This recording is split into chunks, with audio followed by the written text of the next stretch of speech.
Hello everyone and welcome to Fenix News Daily. I am glad to have you here.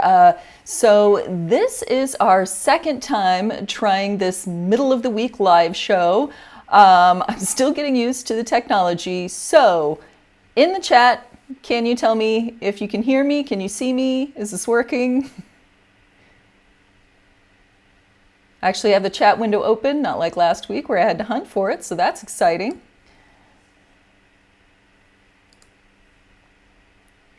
Okay, I don't think anybody can see me.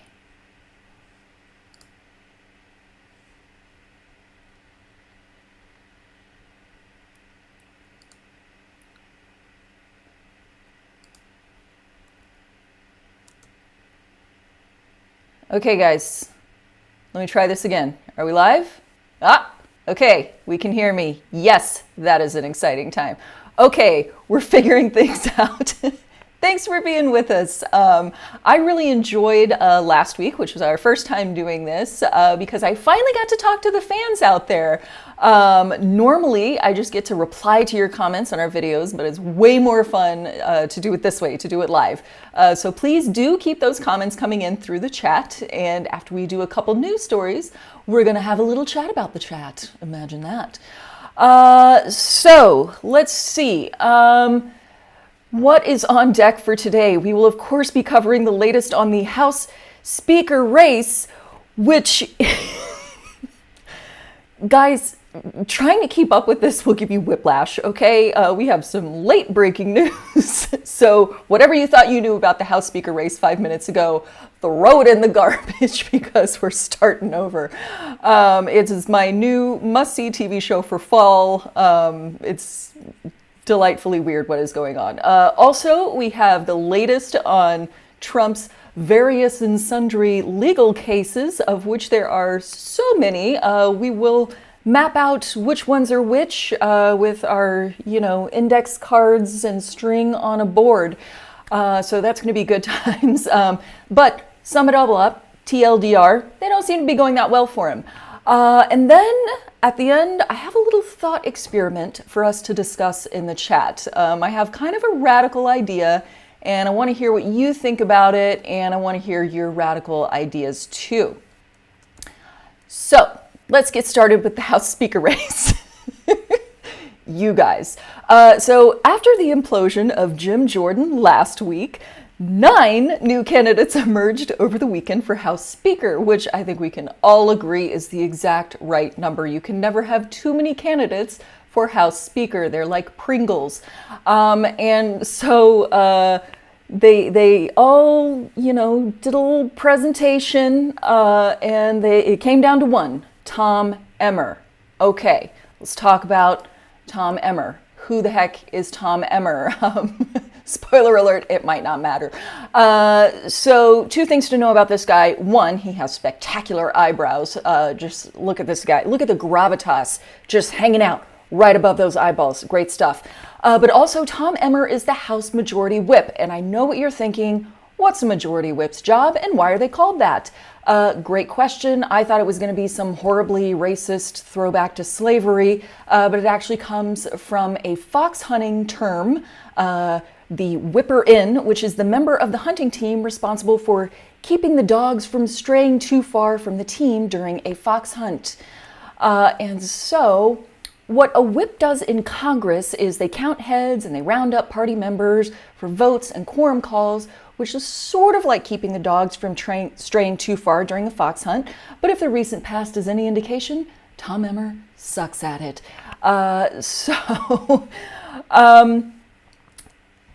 Now, he's already got a leadership position in the House, so it makes sense that he would take over as Speaker next, but he's already dropped out. I'm sorry. This isn't that funny because, a lot of important stuff is hanging in the balance, but also it's very, very funny. Both of those things are happening at the same time. It's a lot to keep inside your brain.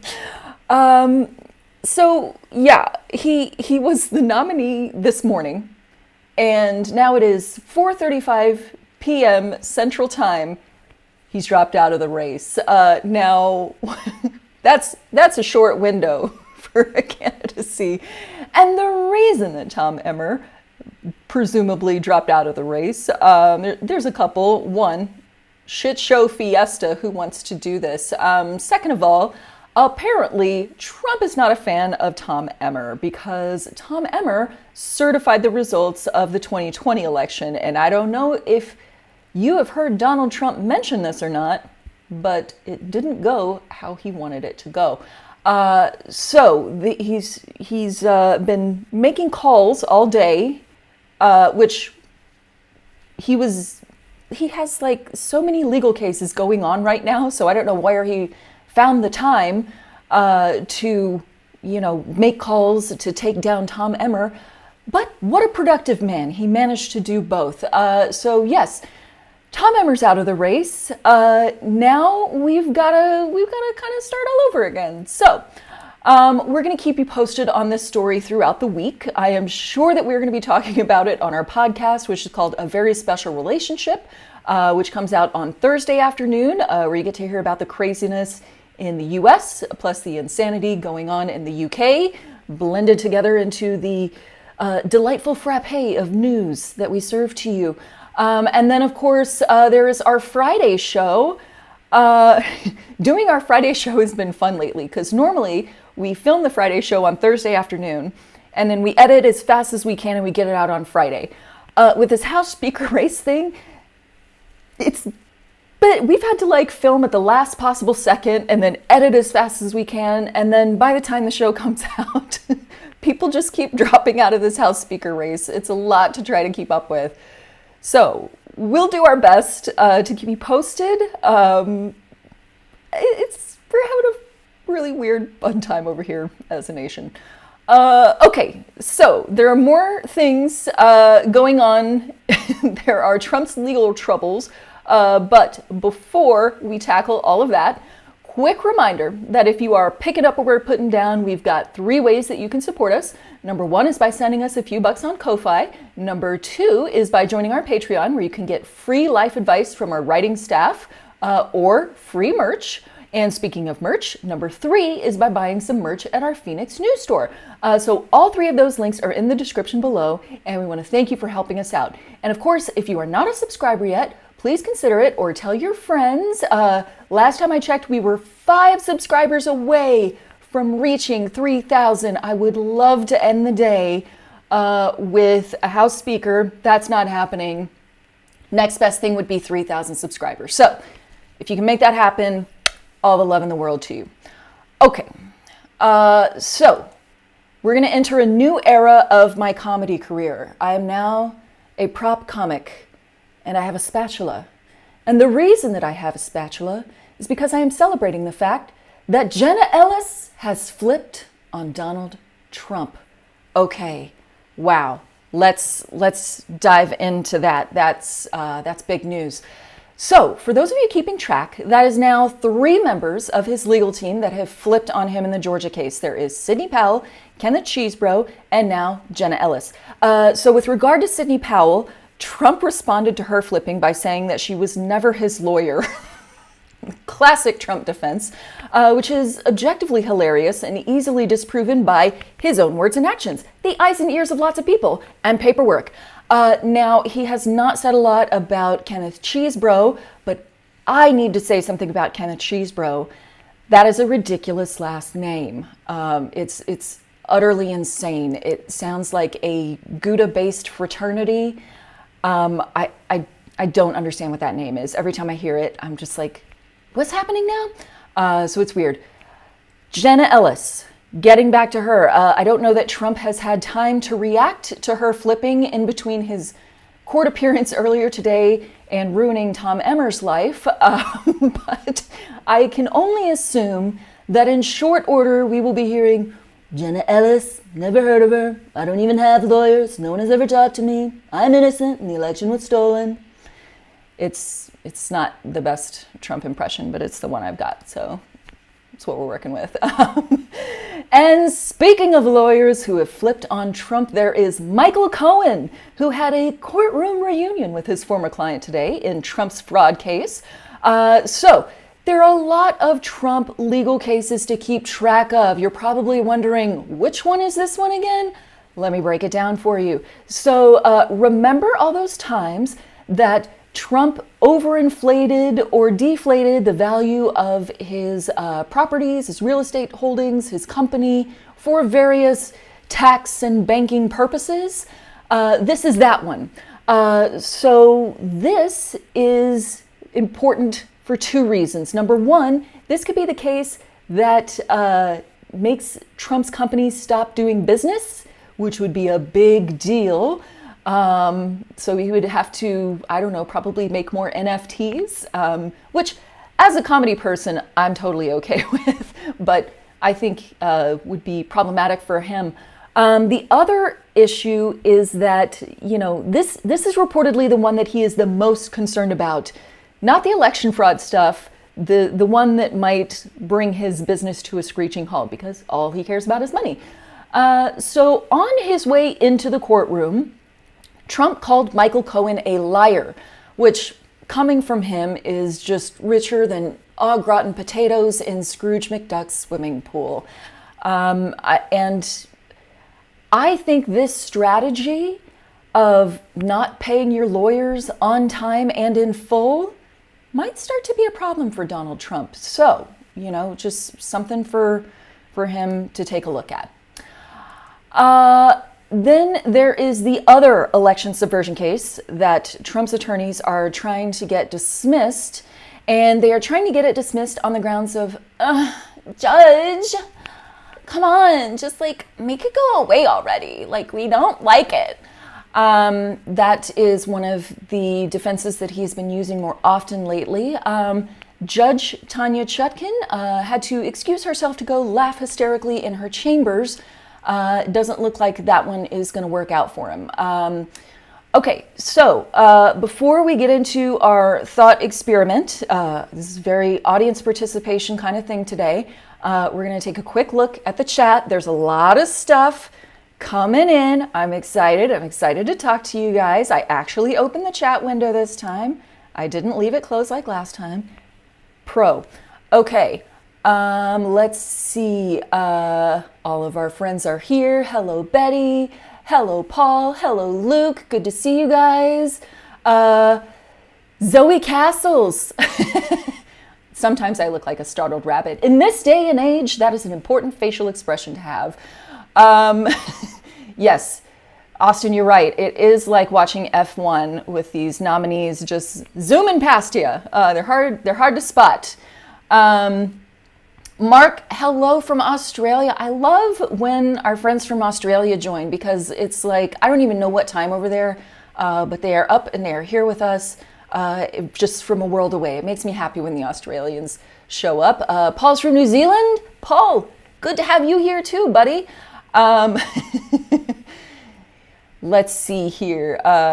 Austin says that shit show fiestas are not as exciting as they sound. That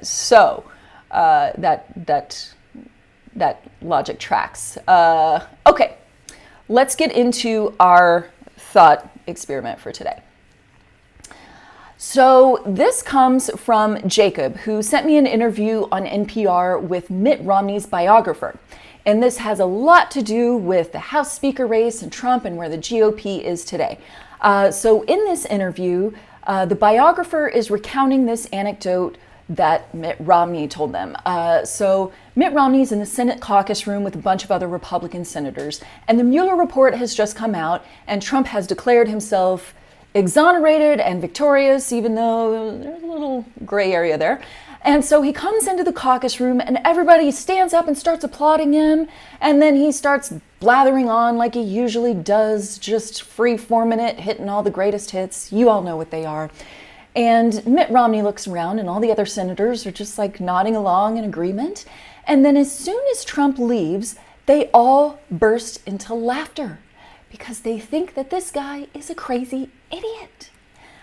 But in public, everybody's thumbs up on Trump. And we see this everywhere.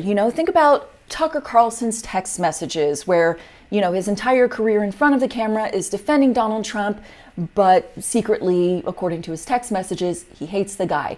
There's lots of reports like this from people publicly going along with Trump, but privately hating him and disagreeing with him, but being too scared to say anything. Mitch McConnell, for example, is not a huge fan, but he's extremely delicate about what he says. And we saw this kind of thing last week with Jim Jordan. So when they did a public ballot on his speakership versus the private one after that, he got way fewer votes on the private one. So I think there were a lot of people who were scared to, publicly oppose him. So what is up with this kind of public versus private thing? Well, they're scared, and politically scared because, look at what happened to Liz Cheney here after she stood up and did the right thing, cost her job. But also death threats. There's this wing of the party that is willing to kill and make death threats, and for whom violence does not seem to be a problem, and they sure as shit love guns. So do you want to be the one to pop your head up above the parapet and be target practice for some nut job? Probably not. So this is where our thought experiment starts. So how do the moderates in the Republican Party get their party back from the extremists?